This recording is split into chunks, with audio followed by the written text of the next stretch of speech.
I'll give you a choice. What was I scared of? Or Yertle, the king turtle.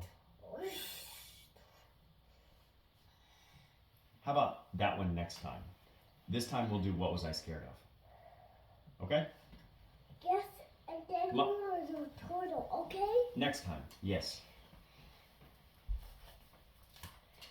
What was I scared of? By Dr. Seuss. Well, I was walking in the night, and I saw nothing scary, for I have never been afraid of anything, not very. Then I was deep within the woods when suddenly I spied them. I saw a pair of pale green pants with nobody inside them. I wasn't scared, but yet I stopped. What could those pants be there for? What could a pair of pants at night be standing in the air for? And then they moved, those empty pants, they kind of started jumping. And then my heart, I must admit, it kind of started thumping. So I got out fast, as fast as I could go, sir. I wasn't scared, but pants like that, I did not care for. No, sir. After that, a week went by. Then one dark night in Grinchich, I had to do an errand there and fetch some Grinchich spinach. Well, I had fetched the spinach. I was starting back through town when those pants raced round a corner and they almost knocked me down.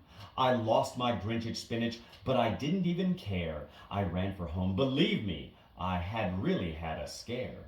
Now, bicycles were never made for pale green pants to ride 'em, especially spooky pale green pants with nobody inside them. And the next night I was fishing for doubt trout on Ruver River when those pants came rowing toward me. Well, I started in to shiver. And by now I was so frightened that I'll tell you, but I hate to. I screamed and rowed away and lost my hook and line and bait too. You bait. Bait. Bait is the worm on the end of the hook. There's his hook and the line is that wire and there's his fishing pole. But the bait is the worm on the end. The worm wiggles and the fish love it. I ran and found a brickle bush and hid myself away. I got brickles in my britches, but I stayed there anyway. I stayed all night, the next night too. I'd still be there, no doubt, but I had to do an errand, so the next night I went out. I had to do an errand, had to pick a peck of snide in the dark and gloomy snide field that was almost 9 miles wide. I said, I do not fear those pants with nobody inside them. I said and said and said those words. I said them, but I lied them.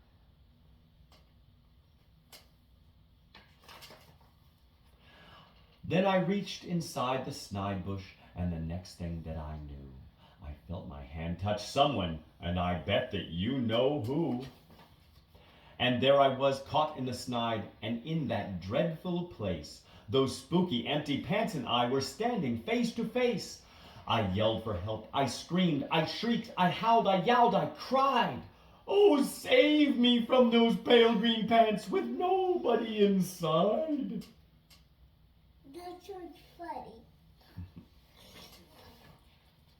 But then a strange thing happened. Why, those pants began to cry. Those pants began to tremble. They were just as scared as I. I never heard such whimpering, and I began to see that I was just as strange to them as they were strange to me. I put my arm around their waist and sat right down beside them. I calmed them down. Poor empty pants with nobody inside them. And now we meet quite often, those empty pants and I. And we never shake or tremble. We both smile and we say, Hi. hi. All right. Ah! Good boy. All right, off to bed, my man. Hey,